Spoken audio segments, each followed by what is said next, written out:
Hello बच्चे party, कैसे हो आप सब लोग। आई होप सभी बच्चे काफी अच्छे होंगे। माय डियर स्टूडेंट्स, मैं विनोद कुमार बैल आप सभी बच्चों का एक बार फिर से अपने चैनल में स्वागत करता हूं। इससे जस्ट पहले हम लोग रिफ्रैक्शन एट कर्व्ड सरफेसेस कर चुके हैं। अब हम लेंस मेकर्स फॉर्मूला कर रहे होंगे। बेटा अगर पिछले देखो, इस साल हमारा जो एग्जाम है वो सब्जेक्टिव प्लस ऑब्जेक्टिव है। पूरा का पूरा सिलेबस आएगा। तो पिछले 15 साल के अगर पेपर्स को उठाया जाए तो उसमें से कम 10 से 12 साल आपको लेंस मेकर्स फॉर्मूला दिख रहा होगा। ये बहुत ज्यादा इंपॉर्टेंट टॉपिक है और सीधा सीधा 3 मार्क्स का डेरिवेशन ही पूछ लेता है। और अगर ये क्वेश्चंस भी पूछता है तो हम आपको क्वेश्चंस भी करा रहे होते हैं। ये क्वेश्चंस पूछेगा तो हम आपको क्वेश्चंस भी करा रहे होंगे। I hope that is very very fine with you. My dear students, lens makers formula क्यों करते हैं? आपने जिस तरीके से मिरर फॉर्मूला पढ़ा, अब हम लेंस फॉर्मूला पढ़ रहे होंगे। उसके लिए मुझे इस कॉन्सेप्ट का यूज करना पड़ेगा।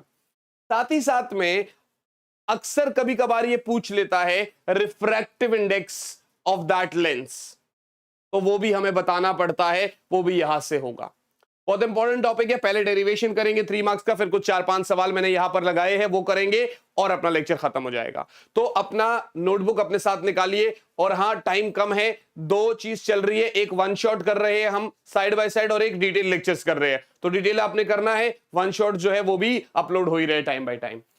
सबसे पहले देखो बच्चों, लेंस मेकर के लिए मैं अभी फिलहाल देखो यहां पर एक बार फिर से लिख लेता हूं, लेंस मेकर्स फॉर्मूला।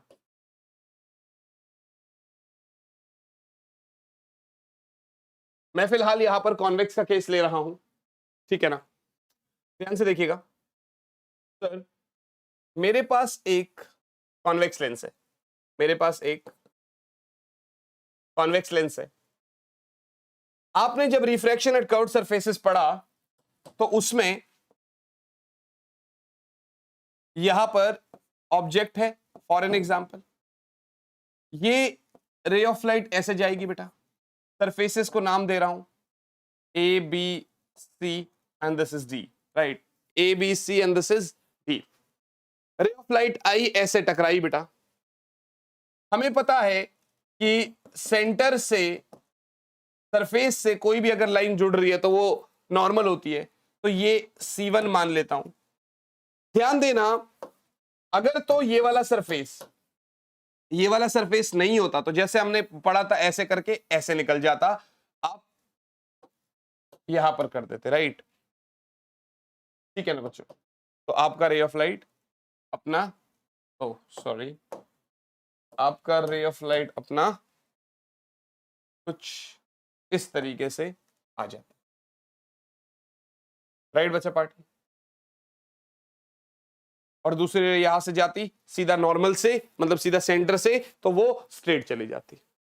लेकिन क्या हुआ बेटा, एक और चीज बना लो भैया, इसको भी बना लो। यहां से जब आप करोगे तो ये C2 हो गया।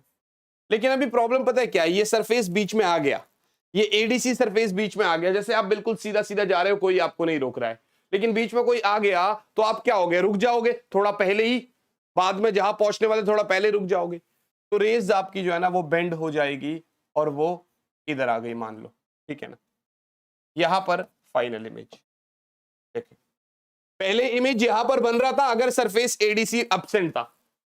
अब क्योंकि सरफेस ADC प्रेजेंट है तो इमेज आई पर बनेगी। ध्यान देना बेटा, कॉम्बिनेशन में हमें एक चीज पढ़नी होती है, वो चीज सिर्फ और सिर्फ इतनी है कि अगर पहले लेंस के लिए या पहले सरफेस के लिए, सॉरी व्हाट वी डिड, चलो अभी इसको ऐसे ही पढ़ लेते हैं, कोई बात नहीं। हाँ, कॉम्बिनेशन के लिए वो एक चीज हमें बोलता है, ध्यान देना, कि अगर पहले सरफेस के लिए जो इमेज है वही सेम चीज दूसरे सरफेस के लिए एज अ ऑब्जेक्ट बिहेव करेगी, वो दूसरे सरफेस के लिए एज अ ऑब्जेक्ट बिहेव कर रही होगी। तो सर ये तो क्या हो गया, ये तो आपका यू ही है, ऑब्जेक्ट ही है, बिल्कुल ठीक है सर। ये क्या हो गया, इनिशियल इमेज V डैश। अब ये V डैश जो है वो इसके लिए एज अ ऑब्जेक्ट बिहेव करेगा।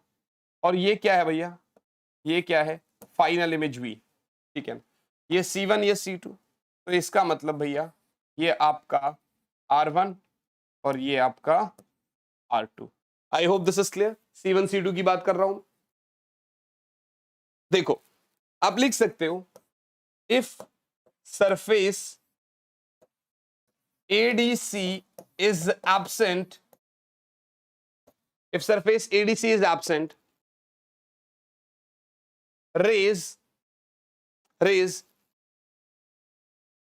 converges at point I dash, but as surface ADC is there, now rays converges at point I। क्या मेरी बात समझ में आ रही है?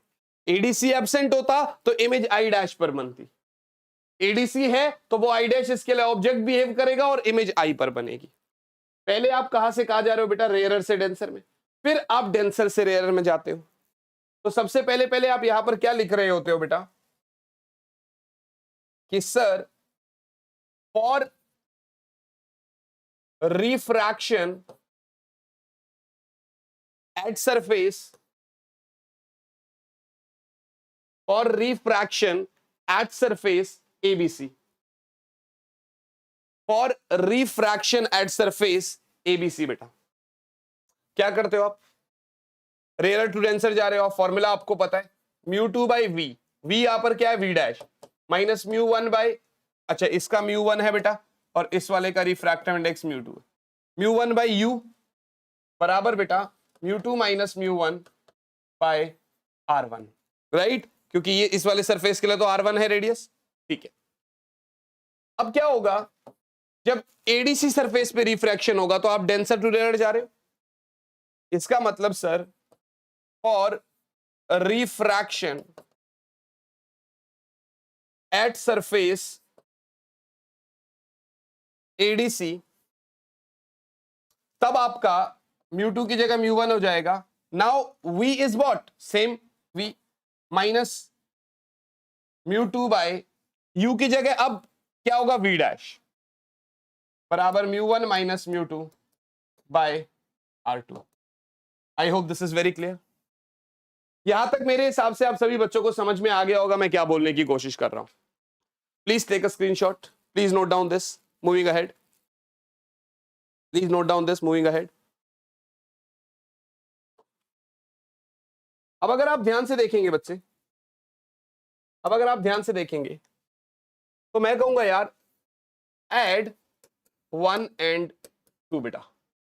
अब मैं आप लोगों से कहूंगा ऐड 1 and 2, तो आपने कहा sir mu two by v minus mu one by u plus mu one by v minus mu two by v dash बराबर mu two minus mu one by R one plus mu one minus mu two by R two. बेटा क्या मेरी बात समझ में आ रही है? Sir यहां पर भी वी डैश था, ठीक है, देख लो ना भाई पीछे से, वी डैश यू वी, ठीक है। सर यहां से ये कैंसिल आउट हो जाएगा, अपने पास बचेगा mu one by v minus mu one by u is equals to mu two minus mu one by R one, ठीक है ना। अगर मैं प्लस का माइनस कॉमन ले लूं तो ये माइनस हो जाएगा और ये प्लस हो जाएगा, तो ये भी mu two minus mu one by R two हो जाएगा बच्चे। आई होप समझ में आ रहा है जो भी कर रहा हूं। सर म्यू वन भी कॉमन ले लो तो ब्रैकेट में आ जाएगा 1 by v minus 1 by u is equals to, यहां से mu two minus mu one common ले लो तो this is going to be 1 by R one minus 1 by R two. Mu one divide मारो तो sir 1 by v minus 1 by u is equals to mu two minus mu one by mu one 1 by R one minus 1 by R two. Got बच्चों? कोई problem वाली बात तो नहीं है यहाँ पर? हाँ सर कोई इश्यू नहीं। सर ये फॉर्मूला और कैसे बन सकता है? If medium one is air, medium two तो कुछ भी है। यदि मीडियम वन एयर है बेटा, मीडियम वन इज एयर, तो म्यू वन आपका वन हो जाएगा बेटा, तो म्यू टू आपका कुछ भी म्यू ले रहा हूं मैं। तो ये जो फॉर्मूला बनेगा अपना, ये वाला जो फॉर्मूला बनेगा, this is 1/v minus 1/u बराबर बेटा म्यू माइनस 1/, म्यू वन है 1/r1 माइनस 1/r2, राइट बच्चों। बट एक्चुअली ये अभी पूरा का पूरा फॉर्मूला नहीं है। मैं आपको यहां पर बता रहा हूं कि केस करते हैं, if object is at focus, तो इमेज कहां पर बनेगी बेटा, इमेज इज एट इंफिनिटी बेटा। अगर ऑब्जेक्ट फोकस पे रखा है तो इमेज इंफिनिटी पर बनेगी, या यू कहिए अगर ऑब्जेक्ट इंफिनिटी पर है तो इमेज फोकस पर बनेगा। तो एक काम करते हैं, if u is infinity then v is focus बेटा, तो इमेज फोकस पे बनेगी। तो सर 1/f माइनस 1/इंफिनिटी बराबर mu minus 1/r1 minus 1/r2। अगर मैं इसको फर्स्ट मानता हूं और इसको सेकंड मानता हूं, मतलब थर्ड और फोर्थ मान लो आप, थर्ड और फोर्थ मान लो, ये तो जीरो है। तो क्या आप ये नहीं कह सकते कि from third and fourth right side same है, तो 1/f बराबर 1/v माइनस 1/, आया ना बच्चों। ये असल में थिन लेंस फॉर्मूला है जिसको मैं डिराइव कराऊंगा अगले लेक्चर में, जरूरी है, पेपर में पूछता है। This is basically thin lens formula जिसको मैं अगले लेक्चर में आप लोगों को डिराइव करा रहा हूं। गॉट इट गाइस, यहां पर तो कोई प्रॉब्लम वाली बात नहीं है, आया ना बच्चों। बिल्कुल सर, कोई इशू नहीं। अब बात ये आती है यार कि लेंस मेकर फॉर्मूला कौन सा बना, ये वाला, कौन सा, ये वाला 1/f is equals to,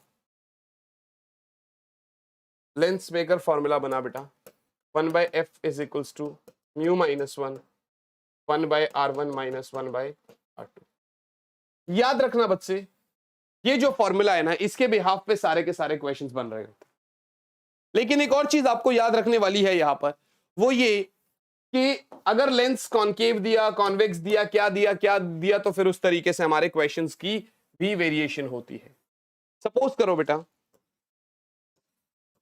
convex lens है, अब चाहे आप इसको कॉन्वेक्स बोलो चाहे आप इसको बाई कॉन्वेक्स लेंस बोलो, बात तो एक ही है बेटा, क्योंकि यहां पर दो कॉन्वेक्स के सरफेसेस है। हमेशा के लिए बेटा ये फर्स्ट सरफेस है और R1 राइट साइड में है, और हमेशा के लिए R2 लेफ्ट साइड में है। तो आप कहेंगे बेटा R1 is positive always and R2 is negative always बेटा। R1 हमेशा पॉजिटिव होगा, R2 हमेशा नेगेटिव होगा। कैसे होगा, ये क्वेश्चंस मैंने यहां पर डाले हुए, वो क्वेश्चंस मैं आपको कराऊंगा। यहीं पर अगर आप बाई कॉनकेव लेंस की बात करते हैं, अगर आप बाई कॉनकेव लेंस की बात करते हैं तो कुछ इस तरीके से होगा बेटा, ये लेफ्ट साइड ये राइट साइड, राइट है जी, ऐसा ही है, कुछ ऐसा ही है बेटा। तो आप यहां पर क्या करोगे, R1 is negative always and R2 is positive always. R1 हमेशा के लिए नेगेटिव होगा, R2 हमेशा के लिए पॉजिटिव होगा। आई होप दिस इज क्लियर। तो इसको नोट डाउन करो, आपको स्क्रीनशॉट ले लो, मैं थोड़ा साइड हो रहा हूं। अब मेरे पास कुछ क्वेश्चंस है, वो करते हैं, ठीक है ना, कुछ क्वेश्चंस है वो कर। पहला सवाल, आप वीडियो पॉज करिए, आप क्वेश्चन को करना शुरू करिए। Radius of curvature of each face of a biconcave lens. पहली बात तो गिवन देखा करो कि वो क्या बोल रहा है। Biconcave lens made of glass of refractive index 30, ये सेंटीमीटर नहीं है असल में, एक मिनट, 30 रिफ्रैक्टिव इंडेक्स कैसे हो सकता है यार। Calculate the focal length of lens in air. अच्छा, radius of curvature of each face of biconvex lens,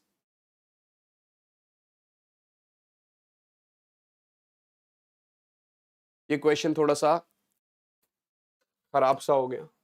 इसको ऐसा करते हैं कि radius of curvature of each face of biconcave lens is 30 centimetre, ठीक है ना, इज 30 सेंटीमीटर। इसका रिफ्रैक्टिव इंडेक्स 1.5 ले लेता हूं, तो हमसे फोकल लेंथ पूछ रहा है बेटा, वो भी एयर में। सवाल समझे आप लोग क्या बोल रहे हैं? Radius of curvature of each face of biconcave lens is 30 centimetre, calculate the focal length of lens in air. कभी कभार क्या होता है ना, जब टाइपिस्ट टाइप कर रहा होता है तो उसको थोड़ा सा मिस्टेक हो जाता है, दो क्वेश्चन को एक साथ लिख देते। सर बाइकॉन्केव लेंस है तो इधर R1 क्या होगा, -R, और R2 क्या होगा, +R, and the formula is becoming 1/f बराबर mu -1, 1/R1 minus 1/R2. Got it, guys?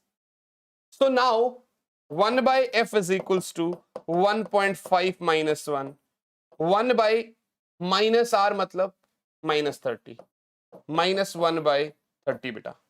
So 1/f is equals to 0.5 into minus तो -2/30। Sir 1/f is equals to -0.5 into -2 यानी -1, सॉरी प्लस है ना, -1/30। तो sir focal length आया -30 से। Focal length of that lens when placed in air is -30 centimeter, is -30 centimeter, and I hope this is very very clear to you all. शायद ये आप सभी बच्चों को समझ में आ रहा है मैं क्या बोल रहा हूं। Got it, guys? Please note this down. Moving ahead towards the second question. कहता है sir the radii of curvature of the faces of a double convex lens are इतना एंड इतना। अब इसने अपने को डबल कॉन्वेक्स बोला, जिसमें वो हमसे कह रहा है कि R1 +10 है, क्योंकि R1 हमेशा पॉजिटिव होता है बेटा, और R2 -15 है, क्योंकि नेगेटिव ऑलवेज। अभी तो बताया पीछे। तो sir if the focal length of the lens is 12 centimeter, ये भी ठीक है। what is the refractive index of the glass? ठीक है, 1/f बराबर mu -1, 1/R1 minus 1/R2। Sir 1/12 बराबर म्यू कितना पता नहीं, वही तो निकालना है, -1। R1 मतलब 1/10, माइनस ऑफ माइनस तो +1/15 बेटा। 1/12 बराबर म्यू -1, 10 15 30, एलसीएम में 3 + 2। Sir 1/12 is equals to mu -1 5/30, 5 1 = 5, ये हो गया 6। 6 बराबर 12 mu -1, 6 1 = 6, 6 2 = 12, 1 is equals to 2 mu -2, 3 is equals to 2 mu, mu is equals to 3/2, or I can say 1.5. Please note this down. Please take a screenshot or pause it and note this down. Moving ahead towards the next question. यहां पर हम लोग third question की तरफ बढ़ रहे होंगे अब इसके। सर थर्ड क्वेश्चन क्या है? A convex lens of focal length 0.2 metre, convex lens of focal length 0.2 metre, मानी फोकल लेंथ कितना है 0.2 मीटर, लेंस कैसा है कॉन्वेक्स, ठीक है, and made of glass, refractive index भी दे रखा है 1.5, इज इमर्स्ड इन वाटर। अच्छा, ग्लास का है ये और ये वाटर का रिफ्रैक्टिव इंडेक्स है। फोकल लेंथ बताना है आपको, यानी डेल्टा एफ बताना है कितना होगा। ये जब एयर में था तब उसका फोकल लेंथ इतना। Got it guys? आपको क्या करना है बच्चों,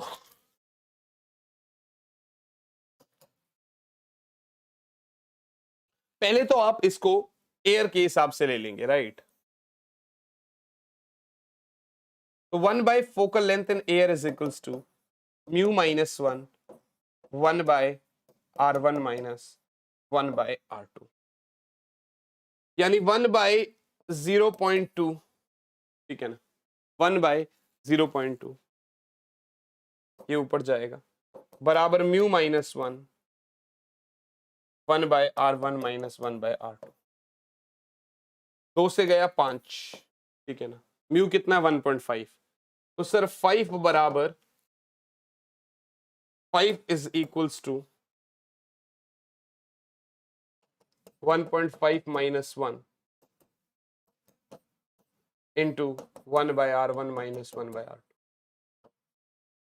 सर 5 ये डिवाइड मारो 0.5, पॉइंट गया 10 आया, बराबर 1 by R1 minus 1 by R2। इसका मतलब इतना तो आ गया मेरे पास। Now what will I do? अब मैं क्या कर रहा हूं, अब आपने उसको पानी में इमर्स कर दिया। जब आप इस लेंस को पानी में डालेंगे तो पहले रेज एयर से ग्लास में आ रही थी और एयर का रिफ्रैक्टिव इंडेक्स 1 था, इसलिए आपने म्यू 1 को 1 माना था। But now rays are coming from water to glass. अब रे ऑफ लाइट वाटर से ग्लास में जा रही है, तो इस केस में अगर आप देखेंगे ना बेटा, इस केस में अगर आप देखेंगे तो यहां पर क्या बनेगा, 1 by F in water is equals to mu 2 by mu 1 minus 1 into 1 by R1 minus 1 by R2. Got it, guys? Sir, 1 by F in water is equals to mu 2 मतलब mu glass, mu 2 क्योंकि glass में race जा रही है यानी 1.5 by mu 1 is water यानी 1.33 minus 1 into 1 by R1 minus 1 by R2 कितना है भैया 10, ठीक है सर। तो ये आया 1 by F in water is equals to 1.5 minus 1.33 0.17 by 1.33 into 10. So 1 by focal length in water, एक काम करो ना, ये तो वैसे ही हट जाएगा, तो focal length in water reciprocal मारो 133 by 170 133 by 170, ये आ जाएगा अप्रोक्सीमेटली 0.78 मीटर, 0.78 मीटर। आपको तो डेल्टा एफ चाहिए था, मानी focal length in water minus focal length in air. Now I can conclude this that this is 0.78 minus 0.2 which is equals to 0.58 meter. So yes, the final answer is 0.58 meter. Please solve this. Please solve this. Then moving ahead. Please इसको solve करिए, please इसको note down करिए, आगे बढ़ता हूं बेटा। Third question हो गया हमारा। Now fourth. If the refractive index from air to glass is 1.5, जब आप एयर से ग्लास में जा रहे हैं यानी mu glass upon mu air which is 1.5, और simply I can say this means that mu glass is 1.5। Similarly आप एयर से वाटर में जाते हैं तो मानी mu water is 4/3। Find the ratio of the focal length of a glass lens in water to the air. F water by F air चाहिए भाई। Same question है, बस उसमें आपने चेंज निकाला था, इसमें आपसे रेशियो पूछ रहा है। तो पहले आप 1 बाय एफ इन एयर करेंगे, कितना बेटा, कितना, mu glass minus 1 1 by R1 minus 1 by R2, ये भी ठीक है फर्स्ट। फिर आप 1 बाय एफ इन वाटर करेंगे, बट एफ इन वाटर के लिए आपको mu glass by mu water minus 1 करना पड़ेगा, 1 by R1 minus 1 by R2। ये दूसरा, मैं कहूंगा यार डिवाइड 2 बाय 1, मैं कहूंगा यार 2 को 1 से डिवाइड कर दो। तो आपने कहा sir 1 by F in water, sorry 1 by F in, 1 को 2 से डिवाइड कर दो, डिवाइड 1 बाय 2, ताकि एफ इन वाटर ऊपर आ जाए ना। तो 1/f in air 1/f in water बराबर क्या रहेगा बेटा, म्यू ग्लास 1.5 माइनस 1, ठीक है ना, 1/r1 minus 1/r2 divide by ये 1.5 by 4/3 minus 1/r1 minus 1/r2। Sir ये ऊपर जाएगा सर, इससे ये सीधा सीधा कैंसिल आउट हो जाएगा। हाँ सर, तो F in water by F in air is equals to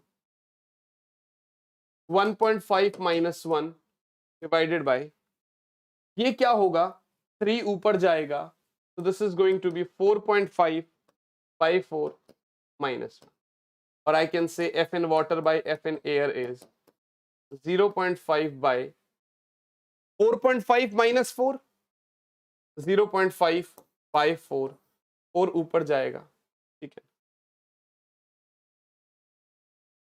एक बार ही देख लेना कुछ गड़बड़ तो नहीं करी हमने सोल्यूशन में, बाकी सब तो ठीक है।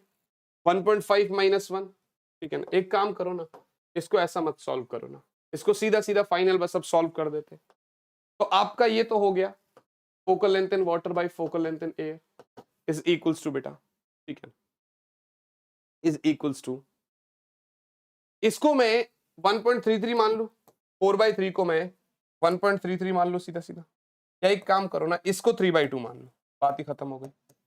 3/2 बाय 4/3, ठीक है ना, माइनस 1 है, ये ऊपर गया, तो focal length in water upon focal length in air is 0.5 over 3 3s are 9/8 minus 1, 9/8 minus 1, so focal length in water over focal length in air is 0.5 by 9 minus 8, 1/8, 8 ऊपर जाएगा भैया, तो focal length in water by focal length in air is basically 8 into 0.5 कितना हो गया, 4 I guess, क्योंकि glass का refractive index इतना दे रखा है और इसका 4/3 दे रखा है, so mu g minus 1 1/r1 minus 1/r2, right, mu g minus 1 1/r1 minus 1/r2, mu 2 by mu 1 minus 1, so 1.5 by 4/3 यानी 9/8, तो 9/8 minus 1 is basically 9 minus 8/8। Answer में देख रहा हूं कि क्या आंसर सही है हमारा या कुछ कंफ्यूजन तो नहीं है, बिकॉज 1/8 ही आ रहा है, या ठीक है, ठीक है, तो 1/2 upon 1/8 is also same thing, तो 4 ही आया, ठीक है। This is the ratio of focal length in water to the focal length in air, right बच्चा party. So now let's move ahead towards the next question, है ना, अगला question कर लेते हैं एक बार।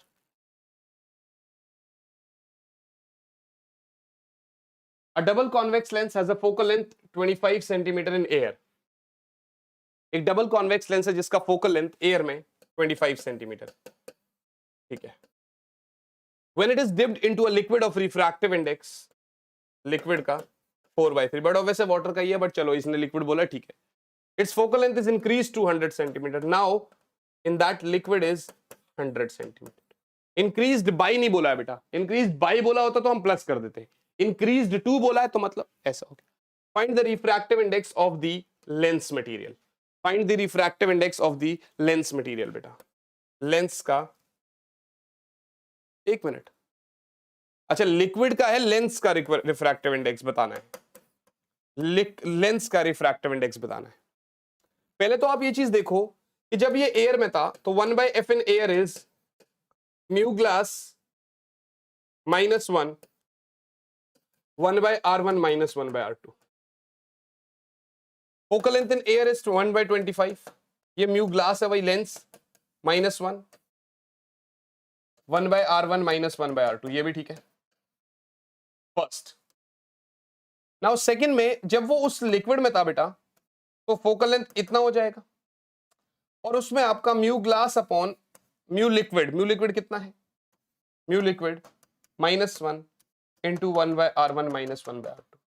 गॉट इट है जी। सीधा सीधा करो यार, डिवाइड 1/2 जैसे आपने पिछले क्वेश्चन में किया था वही यहां पर भी कर लो, डिवाइड 1/2।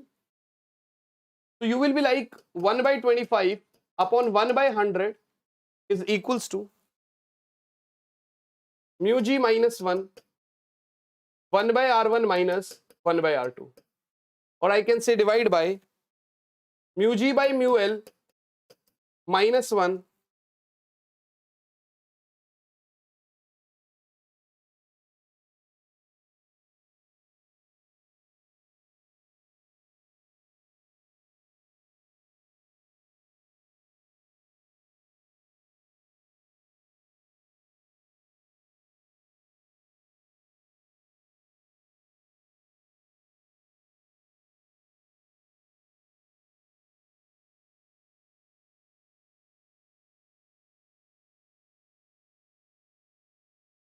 सॉरी गाइस थोड़ा सा बीच में लैग हो गया था। 1/r1 minus 1/r2, एक्चुअली मेरा पीसी जो है ना वो ऑफ हो गया था बट अभी रिकवर्ड। हाँ इसको ऊपर भेजो तो 100/25 equals to mu g minus 1 ये तो कट जाएगा over mu g by mu l -1। So I can say this is 4. So 4 into mu g by mu L -1 is equals to mu g -1. Got it बच्चे। अब mu liquid तो क्या है बेटा 4/3, तो 4 into mu g अपॉन 4/3 है तो मतलब 3/4 हो जाएगा, -1 बराबर mu g -1। Got it guys, ये ऐसा है, ये ऐसा है बेटा। एक काम करते हैं थोड़ा सा इसको छोटा कर देते हैं।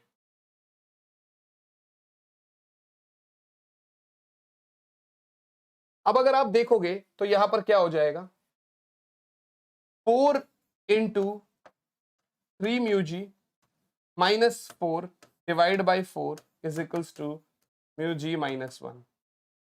तब 4 से 4 कट गया तो 3 mu g minus mu g is equals to -1 + 4, और I can say 2 mu g is equals to 3। तो हियर से mu g is equals to 3/2, or I can say 1.5. So the refractive index of the lens material is 1.5. Refractive index of the lens material is 1.5. And I hope you guys are very clear with this. मेरे हिसाब से ये आप सभी बच्चों को बहुत अच्छे से समझ में आ गया। My dear students, अब हम इसको आगे कैसे कर रहे होंगे, अगर आप ध्यान से देखते हो बेटा, तो नेक्स्ट लेक्चर में हम लोग लेंस वाले पार्ट से कंटिन्यू करेंगे बेटा, और हम लोग लेंस वाला पार्ट कर रहे होंगे। अभी के लिए आज की इस क्लास को यहीं पर ओवर करते हैं, आपसे मुलाकात करेंगे आपके अगले लेक्चर में। लेकिन उससे पहले अगर आप सभी बच्चों में से किसी ने भी Telegram channel physics on your tips join नहीं किया, प्लीज ज्वाइन दिस। यहां पर सारे नोट्स और पीडीएफ सब कुछ मिल रहा होता। एंड फाइनली बच्चा पार्टी, तो यार टेलीग्राम ज्वाइन करने के बाद अगर मैं आपको बताऊं तो आप मेरे बारे में स्टार्ट में बता दिया था, यहां से आप देख सकते हो ये मेरा कुछ क्रेडेंशियल्स है। अनअकैडमी में ना अगर आप देखोगे तो आपको रेज हैंड फीचर मिलता है, जहां पर आप अपना हैंड रेज कर सकते हो, आप अपने फेवरेट एडुकेटर से 1-on-1 डाउट पूछ सकते हो। आस्क अ डाउट फीचर भी है, जहां पर आप अनलिमिटेड डाउट पूछ सकते हैं कभी भी किसी भी समय पर, ठीक है ना। और इसी के साथ साथ बच्चों ये स्टेप्स दे रखे थे, इंडिया के टॉप एडुकेटर्स आपको इस एक प्लेटफॉर्म पर पढ़ा रहे होंगे। Exhaustive coverage of syllabus, batch courses, live test series, practice test, ये सब अवेल करने के लिए आप सभी बच्चों को एक कोड यूज करना पड़ेगा, दैट इज वीके आर्मी। तो वीके आर्मी कोड आप लोग यूज करेंगे, यहां से आपको मैक्सिमम पॉसिबल डिस्काउंट 10% के आसपास मिल रहा होगा, कभी कभार 20% भी होता है। और अगर आपको एक प्रॉपर होम ट्यूशन वाली फील चाहिए तो उसके लिए आप लोग जो है ना उसके लिए आप लोग आइकॉनिक सब्सक्रिप्शन ले सकते हैं, जिसमें पर्सनल मेंटोरशिप मिलता है, प्लस के सारे बेनिफिट्स होते हैं। यहां पर भी आपको कोड वीके आर्मी यूज करना पड़ेगा। This code VK army is not just a code, this is an emotion. ये मुझे मेरे स्टूडेंट्स ने ही दिया है, तो आप यहां पर ये अप्लाई कर सकते हैं। तो yes mister party, last, let's crack it together. मिलते हैं आपसे आपके अगले लेक्चर में, तब तक बच्चा party, all the best, bye all and yes, जय हिंद।